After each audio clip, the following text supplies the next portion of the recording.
Hello, difference maker, and welcome to IDD Leader, the podcast that's all about helping IDD providers retain and grow their DSP workforce using behavioral science. I'm your host, Nate Beers. Let's dive in. Today, I'm going to tell you something that might seem controversial.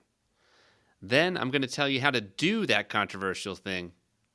And in the process, I'm going to share the 6 pillars of staff retention. Probably with the time, I might not go in depth on all of them, maybe only a couple of them, but we will cover those. So, are you ready for the controversial thing? Let's just get it out of the way. You need to stop doing staff retention initiatives. You need to stop it. I mean, like the Bob Newhart sketch, Stop It, that anyone that's ever been doing therapy or counseling of any kind can greatly appreciate it. Go YouTube if need be. Bob Newhart, Stop It. Yeah, you need to stop. Stop doing staff retention initiatives.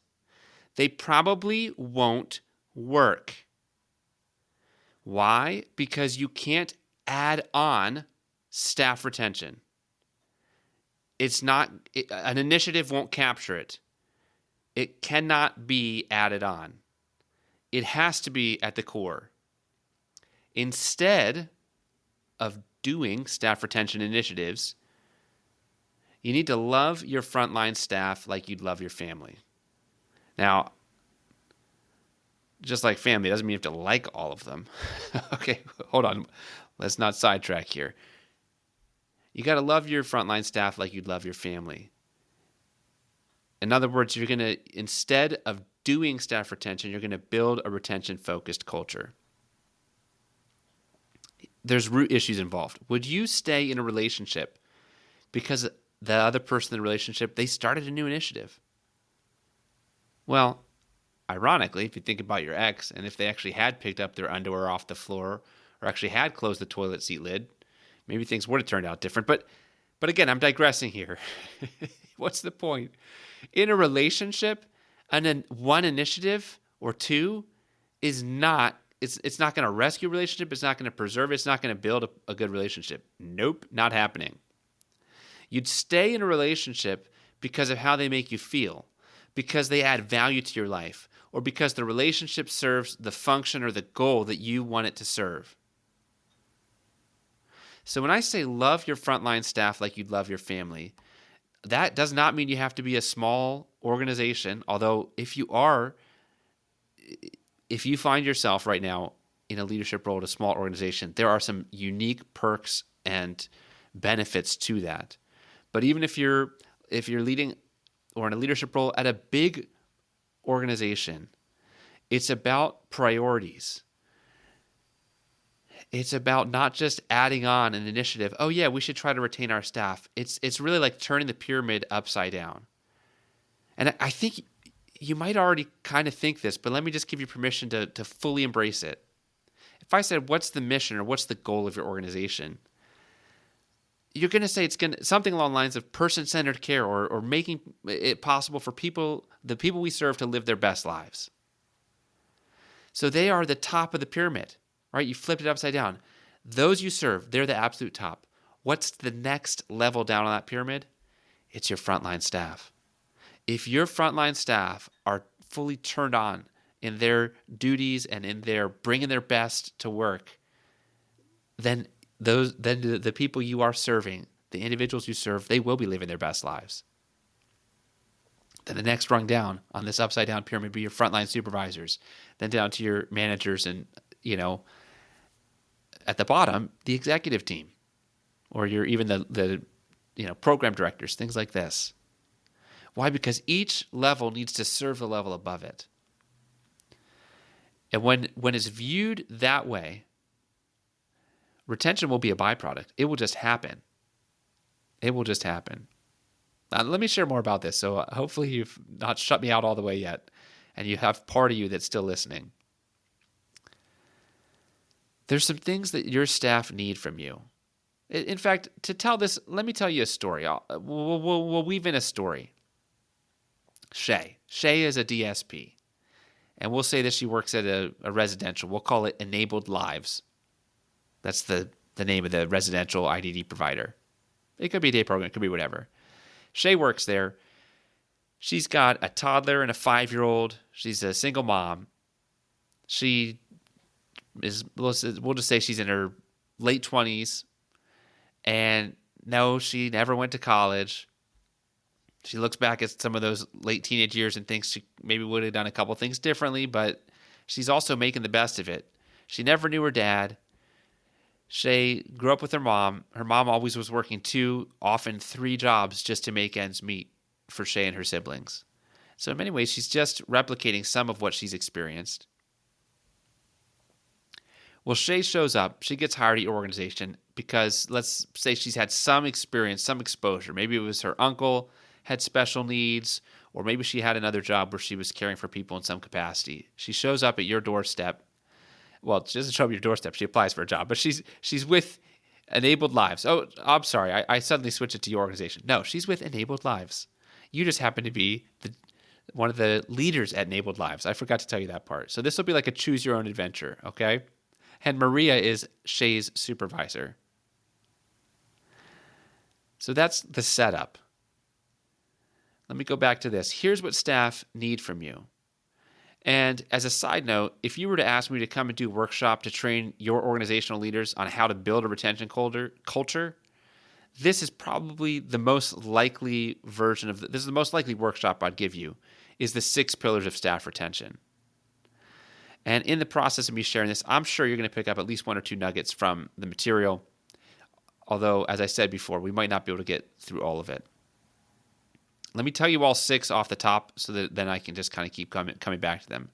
Staff need from you, and supervisors need this too. So staff and frontline supervisors, what do they need from you? They need you to do these things. Define the win, train to fluency, measure meaningfully, provide feedback frequently, reward effectively, and troubleshoot problems quickly. So Shay shows up. She's just starting the job as a DSP. Right away, you get to choose your own adventure. You can throw her in front of the screen. Well, you probably have to, really, for regulatory reasons and to kind of catch her up to speed quickly. So yeah, you're going to throw her in front of a bunch of computer trainings, yes. And then she's going to start to have responsibilities. And as she's going through that onboarding or maybe more even orientation process, you get to choose as an organization. Maria, her supervisor, is really going to be having a very hands-on approach on this, or it's going to kind of come down to what Maria chooses. But she can choose to define the win or not define the win. I almost guarantee your organization has a very clear mission statement, and it's probably pretty well refined. You probably, because of having some version of individualized service plans for those you serve, they probably have some very clearly defined wins. How about for your staff? Is it really, really clear to Shay from day one, this is what a win looks like? Yes, this is what we're expecting from you, but when you do this, this is the win. And defined behaviorally, not just how the clients win. I mean, of course, the clients winning is a win for everybody, but is it defined? Quick metaphor. Let's suppose there's a fire in the olden days and there's a lineup of people with buckets running to and from the river, but they decide quickly to do like assembly line style. So one person scoops the bucket and runs it, 20 yards to the next person who grabs it and carries it to the next person. They're running back and forth. They're delivering water to put out a fire. For the person that's running back and forth carrying that bucket, is the win the fastest that they can run with the bucket to make sure they're getting as many buckets full of water on that fire as possible? Is the win that they don't lose any of the water? Because anytime they're losing even just a couple cups of water out of that bucket, it slows down how quickly the fire can get put out. Is it a combination of the two? And when the person's running back and forth with the bucket, if they're closer to the river, they're not over where the fire is, they actually might have no idea on how the progress is going. They may or may not be able to see the smoke or know what it is. Well, it's kind of the same for your direct support professionals. You have to define, is the win, Shay shows up and she's in residential. Is the win for her that she did the meds and marked them off on the computer properly, well, heck yeah, of course that's a win for her. Or is so good, that's a defined win. Easy, that's easy, low-hanging fruit. Okay. How about this? Is the win that she cleaned up more at the house in a few spots that had gotten a little messy, or is the win that she spent more one-to-one time with a certain consumer who was having a rough day? Well, that needs to be defined. Maria needs to define the win.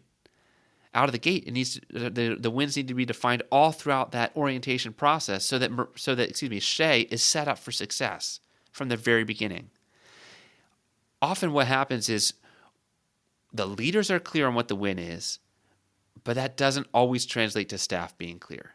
If you asked staff, let's say you give them 5 DSPs, 5 job responsibilities, rank these in order of importance, or in one given day, you have these 5 things. What has to get done? What's the most important?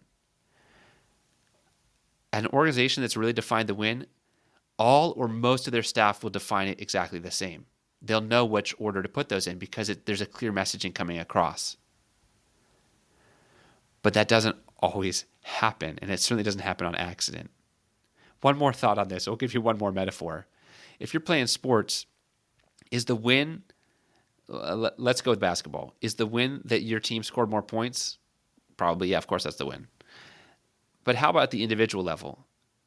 Is the win that the shot went in, or is the win that the shooter did their form properly? They did the right motion with their shot, or they had great decision making on what was a high percentage shot versus when it was a better time to pass because it was going to be a low percentage shot. See, if you start to define the wins before the bigger win, like you start to define that's the shot you take, that's the shot you don't take, the form or baseball swing or whatever, you start to define those things, then now I think someone wrote a book on this, but the score will take care of itself. The score will take care of itself. So defining the win behaviorally for your staff, and then the score will take care of itself for your organization. Number 2, train to fluency. What do I mean by fluency? Well, you could teach me to say a couple of things in German, but that doesn't mean I'm fluent in it. Or I could watch a video on how to make grandma's secret sauce that goes in her lasagna. Or maybe I could even read the recipe.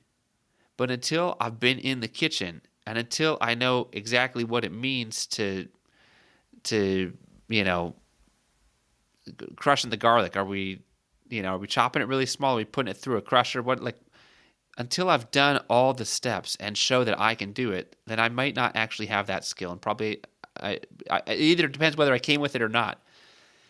Your staff, DSPs, supervisors alike, need to get trained till they're fluent in the skills. Now, some skills you're going to learn over a period of time, so it's not going to happen all at once.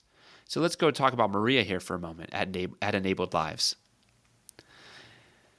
Does Maria know how to handle conflict when Shay and a coworker just start to have a little tit for tat, just a little, again, a little conflict? Has she been trained in that? I don't mean did she sit in a training. I mean, does she have the skill? Does Maria know how to go to each person or how to sit them down together and have that difficult conversation?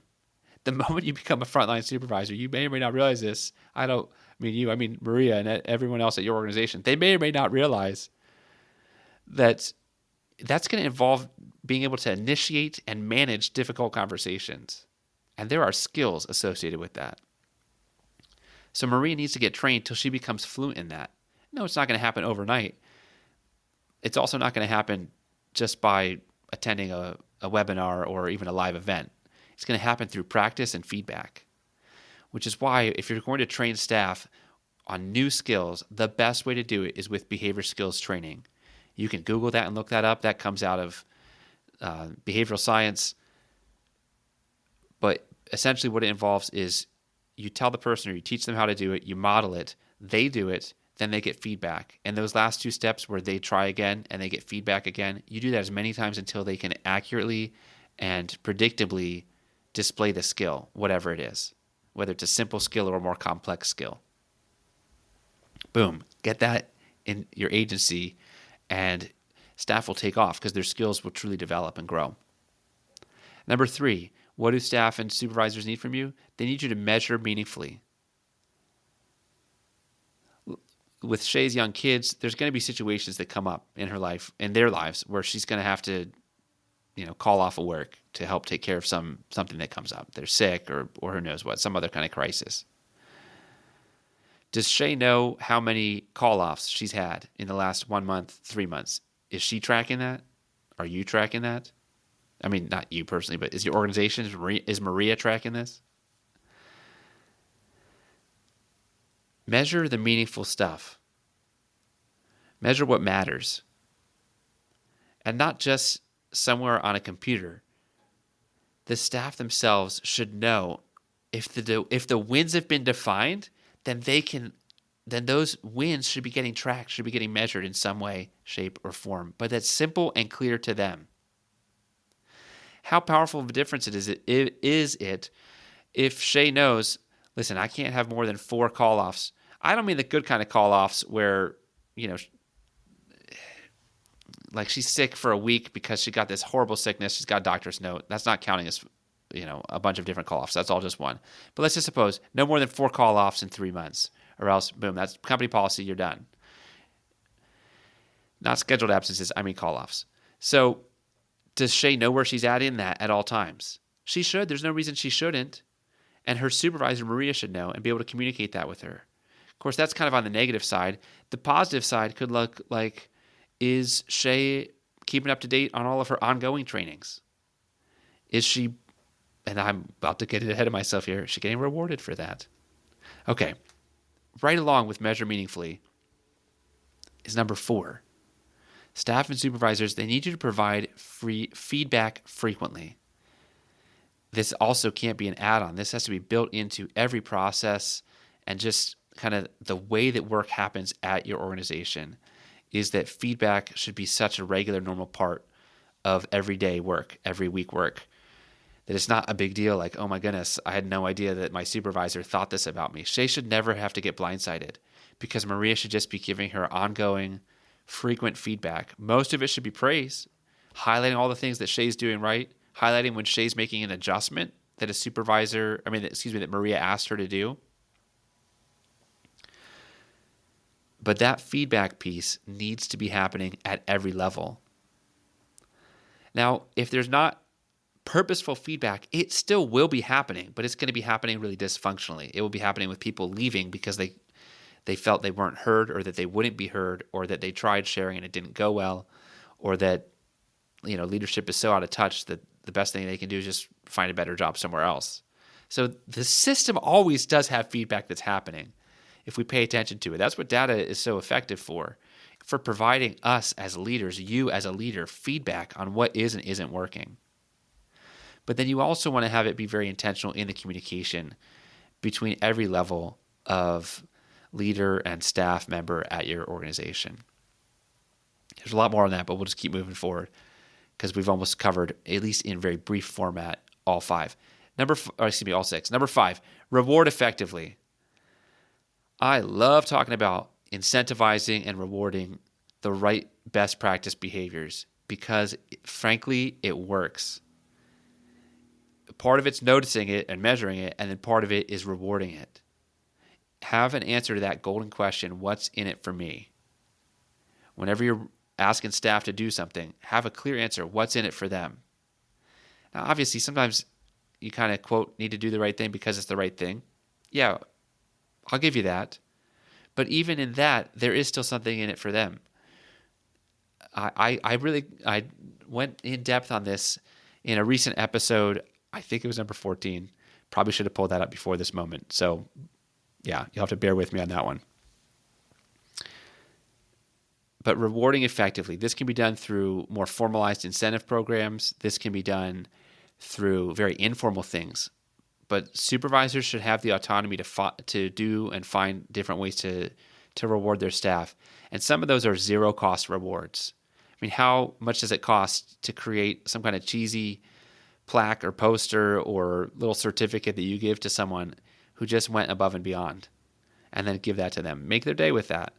Or how much does it cost to have a higher up, maybe such as yourself, in the organization, reach out and give a quick thank you call to a staff member that did something exceptional, or to stop by a team meeting unexpectedly just to lavish on some praise because, Shay and her colleagues, they just handled a real complex and difficult situation with, medical or behavioral or whatever it was, or maybe a family situation with one of their residents at the group home.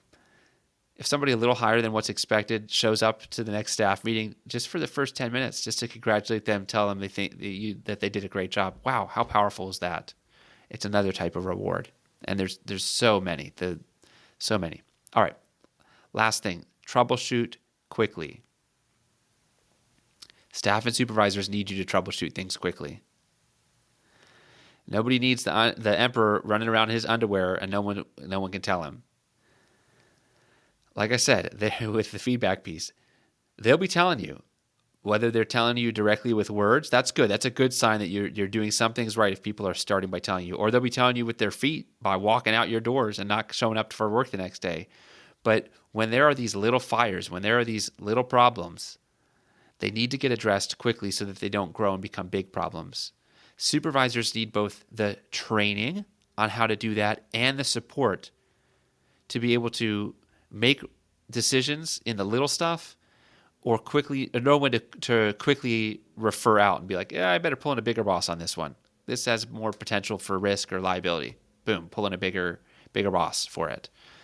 And those things just have to get addressed quickly. When it's a proactive approach to troubleshooting quickly, although that might sound like I'm just saying, hey, go be firefighters nonstop, right? You're just running from crisis to crisis.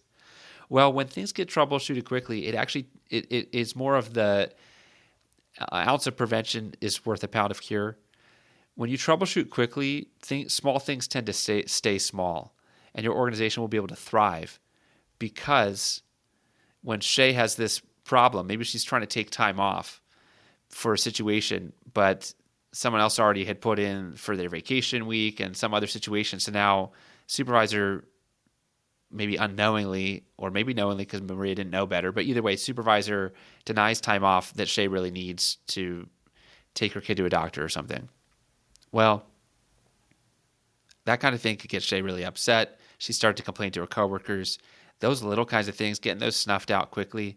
I don't mean being overly controlling or having your supervisors trying to hear every little bit of gossip that happens all the time.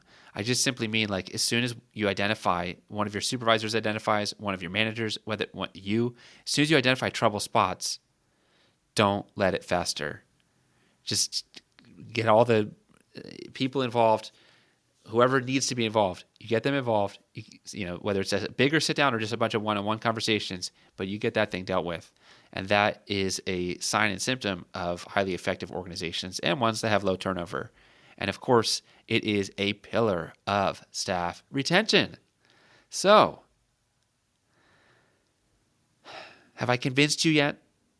Do you also believe that you need to stop doing staff retention initiatives and you need to bake that retention right into the cake? You got to love your frontline staff like you love your family, right? If you support them wholeheartedly as an organization, not just with words, but with actions, with those 6 different things I just described: define the win, train to fluency, measure meaningfully, provide feedback frequently, reward effectively, and troubleshoot quickly. You do those 6 things, people will love working there. Or they'll at least like it. No, they'll love it. I think they really will. It's meaningful work. And with the right conditions, a lot of DSPs will stick around and will stick with you. Okay. What is your next step? What's the next step action item I can leave you with? Pick one. I love saying that phrase. Pick one. Pick one of those 6 pillars that needs to get addressed at your agency, and just start with brainstorm for a couple minutes and then just start. Take action towards one of them. Do your DSPs, do they know about their call-offs? Is that even an issue at your agency? Okay, if it is, boom, there you go. Is there any kind of rewards in place? Is there a problem that should have already been troubleshooted, that's festering somewhere, needs to get dealt with? And then not just that one moment or that one thing about call-offs, But then you really look at that pillar and say, are we doing this? Is this built into how we operate and how we roll here? So there you go. Listen, one other next step you could take is you could download a free guide.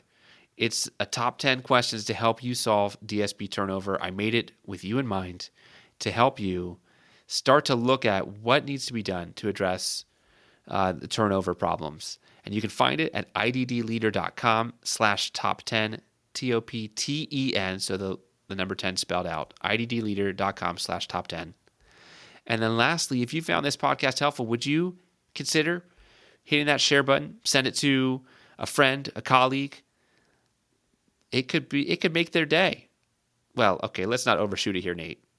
It could at least make their, 5 minutes when they saw that you sent it. And maybe it'll make it for longer than that because they listen to it and they love it. That would be fantastic. But if you could do that, I would greatly appreciate it.